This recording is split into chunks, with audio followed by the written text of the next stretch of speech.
This is possibly the biggest mistake that I see people make when it comes to studying the behaviors of successful people, the people that you put up on the pedestal, that you idolize, that you look up to, and you're like, I want to be like you. The big mistake we make is we try to emulate the activities, the actions, the systems that those people have now. And we lose sight, or rather we don't have any sight, to what they did to get there. So yeah, we should be studying successful people. Absolutely. There are, success leaves clues. We can follow in the footsteps. But do not do what they do what they did.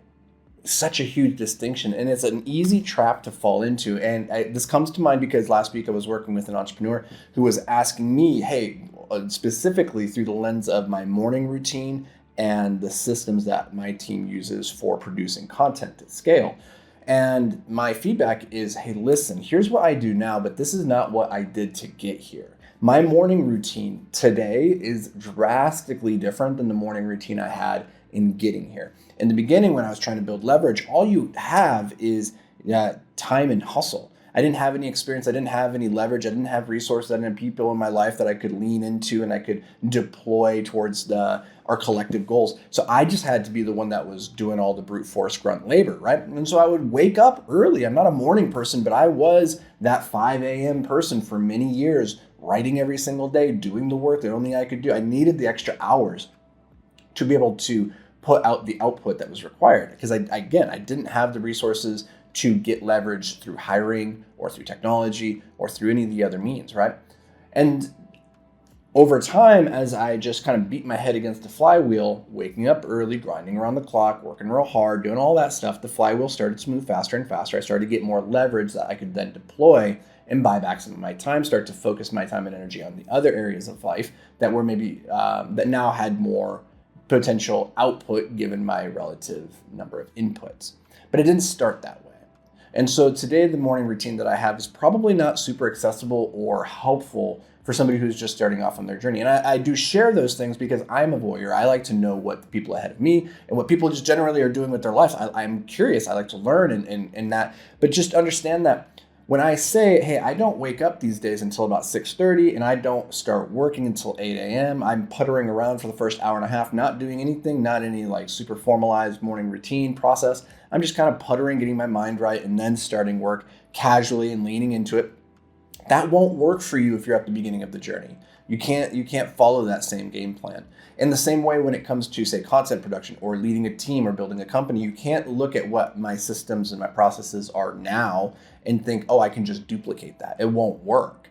And maybe I'm not the person that you're comparing or that you're looking to emulate in this way, but whoever that person is in your life that you're looking up to right now, that has that level of success that you're ascribing to, just understand that what they do right now, which is easy to see, like you can see their behaviors, it's much harder to get to where they're going, doing what they're doing rather than doing what they did. In fact, if you do what they do now, you probably won't get anywhere. Because I know plenty of people who adopt a similar, work ethic that I have now. Not even work ethic. It's not the right way to think about it. Like the work that I do now is less physically demanding. The hours that I have to grind is less. I work just as much, but I work on things that look like a whole lot more fun.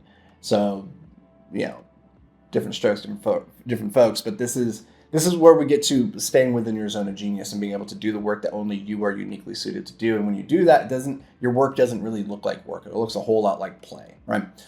But all that's to say is I just want you to be very cognizant when you're out there and you're observing and you're trying to duplicate. Because again, we talk about funnel hacking all the time. This is a great way to grow a business. Go look at what the competitors are doing. Go look what others in the industry are doing. And then reverse engineer what's working and then give that a shot. But you have to be aware that you don't see underneath the hood. You can't see why they've made the decisions that they've made to do the things that they are in the way that they are. And it might be a function of some unique advantage they have in the marketplace that allows them to run their funnel in XYZ way. And so you need to be aware that it's not just enough to copy paste and expect to get the same results, because there's a whole lot of context you're going to be missing. And you need to be aware of that so that you can tweak and adapt and you can make educated guesses as to why it might work better or worse for them than for you. And that could be because they have advantages and resources and things that you just don't have at this point.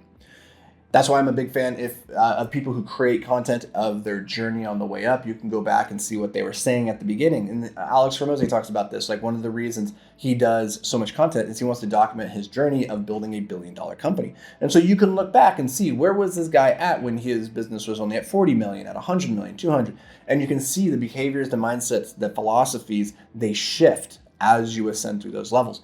But the things that he's doing now, the things that I'm doing now, they won't be helpful to you at level 0 if you're just starting off, or level 2 or level 5, right? You need to be aware at different levels, the different strategies and tactics are going to be a little bit different. And so this is all to say, like, take with a grain of salt when people like myself give you advice without context to your unique situation, because it might not be perfectly aligned with what you need to hear and what will actually move you forward. That is where the value of having a personal coach or some kind of mentorship program comes into play.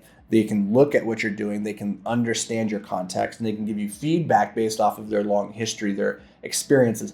But when I'm putting out content for the general masses here, you just have to understand that I have to keep it general and vague and contextless so everybody can get as much maximum value out of it as possible. But if you want to get personal value out of it, you need to either take this information, this advice, and contextualize it to your situation, or come find me and ask me, and maybe if we're a good fit, we can work together. To do that, go to beyondtheapex.com. If that's not you, cool, totally understand. I appreciate you guys being here. I hope this brings you a ton of value. And if not, I will try again tomorrow. But if it did, awesome, huzzah. Let me know, leave me a review on iTunes or Spotify. Those are the 2 platforms that it helps on the most. And I appreciate you guys for being here. I'll catch you tomorrow. But until then, stay hyper-focused, my friends.